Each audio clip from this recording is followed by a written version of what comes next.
Welcome to No Rares Required Episode 31, Golgari Incubation. And this time I agree with the archetype's theme on Arena.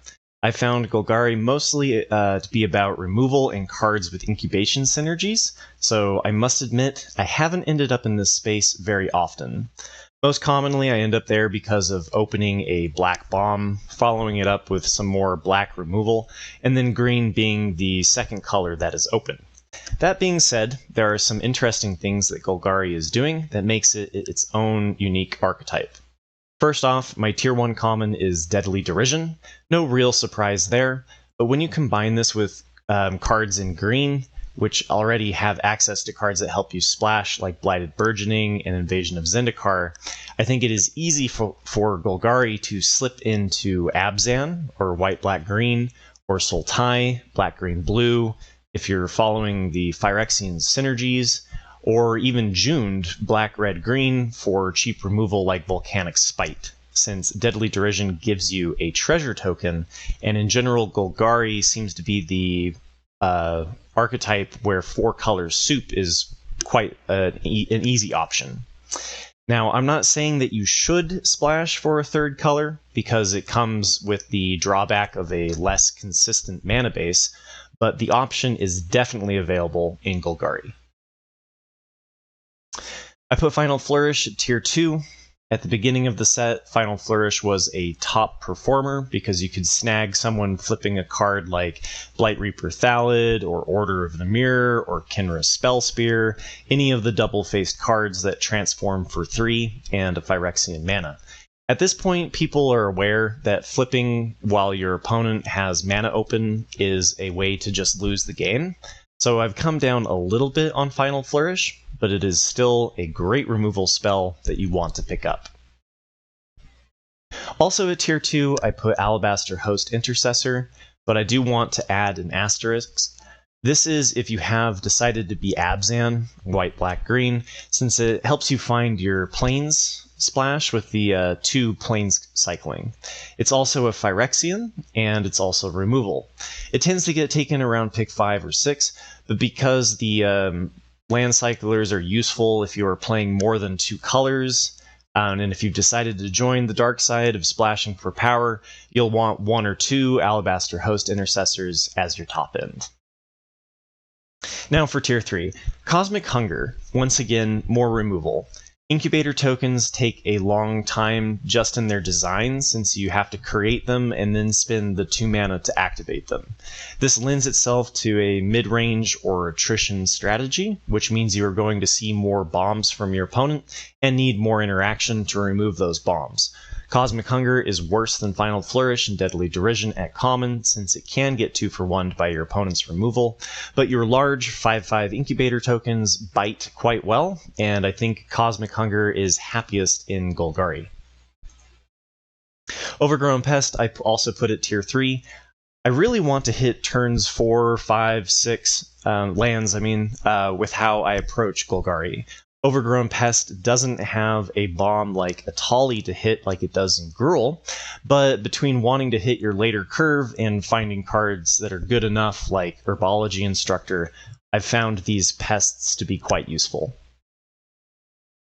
My last tier 3 is Blighted Burgeoning. I'm more likely to pick these up in pack 1 so that I can plan to pivot into Abzan or Sultai, or just do the 4-color soup strategy in packs 2 and 3. If you are straight Golgari without a splash, then you don't need to pick these up. Now for the uncommons. I was joking with chat the other day that the reason I don't end up in Golgari very often is because it's basically removal and Elvish Vatkeeper. There are certain cards like Furnace Rains and Rakdos that I think are almost necessary for me to go into an archetype, and Elvish Vatkeeper is that card for Golgari. I put it at tier 1. There are some interesting lines with this card. For example, Vatkeeper turn 3, Converter Beast turn 4, turn 5 activate the Incubator token to make a 10/10. Or use it to make a 10/10 off of Tangled Skyline on turn 6. It's prone to getting destroyed by interaction, but it certainly has won me some games. Next up at Tier 1, we have a bunch of cards that I believe are worth splashing, and it starts to shed some light on why I think Golgari should be a backup archetype, instead of one to try to get into from the get-go, since I generally prefer to just be straight 2-color without a splash. Halo Forager is an amazing card, especially when you have a bunch of cheap removal in your deck. Golgari has both Final Flourish and Cosmic Hunger at common, and at 2 cost, to make Halo Forager into a 5-cost 3/1 flyer that removes an opponent's creature. If you're going to be 3-color, or 2-color and a splash, this is why I mentioned Sultai as a space to look to.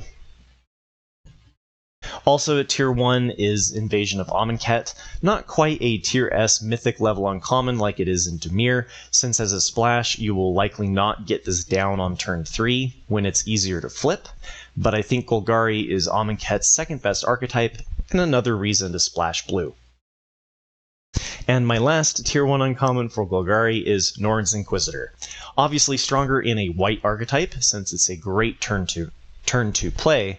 Don't overlook it playing this later in a Golgari deck, splashing white, or if you're just straight Abzan. The additional counter works nicely with your Incubator tokens, even later in the game. Just don't count this as a 2-drop in your curve. Now for Tier 3.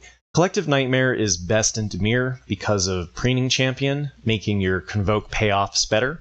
But even without a bunch of tokens, this is still decent early removal and worth including.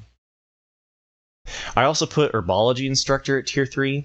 You need early plays to survive to your late game Incubator strategy, and I can't think of a better 2-drop than Herbology Instructor.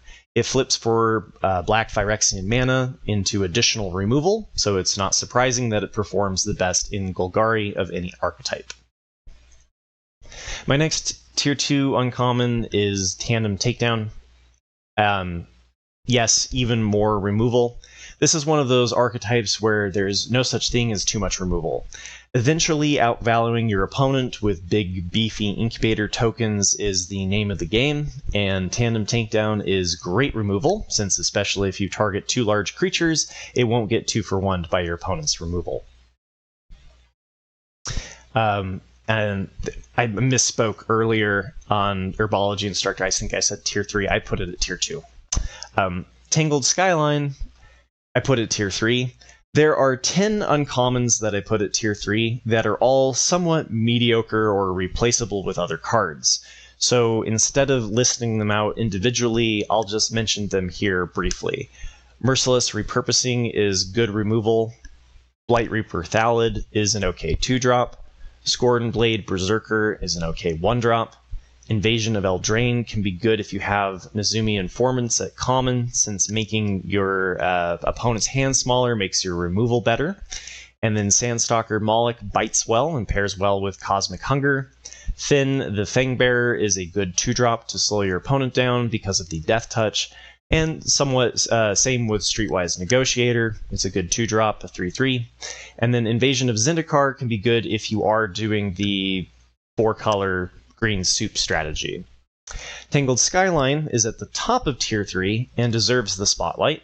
You can find other late-game threats, and it isn't necessary to make the archetype work, but if you do manage to grab 2 or 3 of these, it can be very oppressive and hard for your opponent to win outside of milling you out. Now for the rares. Since it is so easy to splash, Golgari has access to every top-performing rare in the set. So I'm going to skip Sunfall, Chromehost Seed Shark, Breach the Multiverse, and the Tali Primal Conqueror, all Tier 1 in Golgari. Glissa, Herald of Predation, is the Golgari Superstar, a top-performing rare in every archetype with green or black, but best in a deck that is straight Golgari, and definitely an example of a rare that makes me go, yep, it's time for Golgari. Next up at Tier 1, we have Invasion of Fiora. One of the things that is great about Incubator tokens is they pair quite nicely with Wraths, since you can hold back on activating them until you've cleared the board. It can be a little bit broadcast if you don't flip your token, but since you do that at the end of your opponent's turn anyway, it's usually too late for your opponent to sniff out the strategy. Invasion of Fiora is a Tier 2 or Tier 3 rare in every black archetype, but I believe is Tier 1 in Golgari, especially since it flips into Marchesa, Resolute Monarch. With Herbology Instructor and Tangled Skyline, you can have a very impressive life total, so the Phyrexian Arena effect of drawing a card and losing 1 life doesn't usually end up killing you either. My last Tier 1 rare worth the spotlight is Glistening Dawn, another Tier 1 or Tier 2 rare in every green archetype. It's tied with Simic for Golgari being its best archetype, since both can care about incubator tokens and have good synergies. It's best if you can afford to play it out on turn 6, especially in Golgari, since you're generally looking to eventually outvalue your opponent compared to Simic, where you might have enough aggression to plan to play this out on turn 4. Either way, it's an amazing card and an easy inclusion. I put Pile On at Tier 2. I think its best archetype is Dimir, since once again, Preening Champion pairs so nicely with the black removal that it has Convoke, but Golgari wants removal, and this is great removal. And Doomscar Warrior, I also put at Tier 2, and I think Golgari is its best archetype. Giving your 10/10 Incubator token trample for a turn can be game-ending, and it can help you dig for additional late-game threats like Glissa Herald of Predation. Now for Tier 3.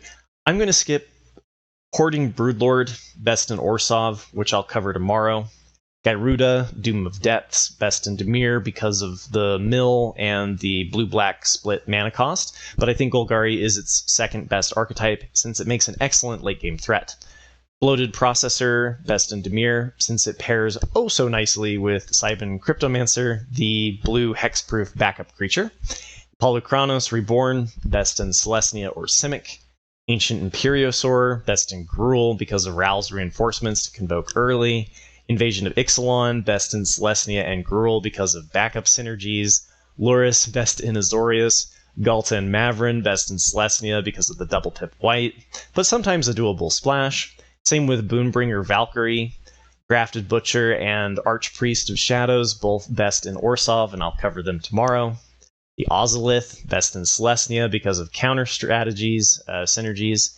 Atris, Oracle of Half-Truths, best in Dimir. And even Kogla and Yadaro made it on my list for Tier 3, showcasing the power of a treasure token on common removal, and that all of the 2-color archetypes, I think Golgari is your best base for doing green soup, where you plan on picking up Fixing in Pack 1 and Bombs in Pack 2 and 3. I'll close with Karuga. Not that you want to companion it and say goodbye to your great 2-cost common removal of Final Flourish and Cosmic Hunger, but a 5/4 for 5 that draws cards is great in a mid-range deck like Golgari. And now for the Mythics. Speaking of cards that do great in a mid-range deck, Vorinclex is my Tier 1 rare for Golgari, and I believe Golgari is its best archetype. It's a great mid-range threat as a 6/6 trample reach for 5. It thins your deck, increasing your chances of drawing more removal since it draws 2 forests when it enters the battlefield, and then it flips into the Grand Evolution. You mill 10 cards, great for maybe finding your Glissa Herald of Predation, or, whatever other great bomb you've decided to include, then distribute 7 +1/+1 counters, and then on Chapter 3, it lets you fight your opponent's creatures with your big beefy ones. Stalling until 8 mana is most easily achieved in Golgari, and Vorinclex and the Grand Evolution is a great win con. I'm going to skip Shieldred, since I think it is slightly better in Rakdos, where your strategy is to keep the game very small, and the Edict effect is more likely to get something juicy. But she's a Tier 1 Mythic and an easy inclusion if you have the opportunity to pick her up. Sword of Once and Future, I put it Tier 1, and I believe Golgari is its best archetype. Having both Final Flourish and Cosmic Hunger to hit as targets puts this over the top in Golgari. Invasion of Innistrad, I put it Tier 2, but I like it more in Rakdos, where the 2/2s you get from flipping it can matter a little more, with access to cards like Invasion of Mercadia to benefit off of going wide. Still a great inclusion in any deck that wants removal, like Dimir and Golgari. Shieldred, Whispering One, I put it Tier 3. I think its best archetype is Dimir, where you have more of a mill and then reanimate strategy. Thalia and the Gitrog monster, I also put at Tier 3. I'd rather be in Celestia splashing black, since white is a more aggressive color and can take advantage of Thalia and Gitrog monster being in a very aggressive card. And last but not least, we have Rin and Realmbreaker. I put them in tier 3, and I think Golgari is their best archetype. Golgari is the archetype that cares the most about splashing, in my opinion, so it benefits off of having lands tap for Rainbow, and the 3/3s off the +1 loyalty do well at slowing your opponent down until you can ultimate and just keep bringing back your bombs from the graveyard. Thank you for watching my guide to Golgari. Tomorrow I will cover the last archetype, Orzhov, and then it will be time for Lord of the Rings. I've already begun my set review on Twitch, and I'm aiming at having my overview video ready on Friday so that people can watch it before attending pre-release on the weekend. If I pull it off, it means there won't be an episode on Tuesday, June 20th. Thank you for clicking like and subscribe. It helps me reach new people, and hopefully one day I'll be a big enough of a streamer to qualify for early access. Good luck getting those trophies, and I'll see you tomorrow.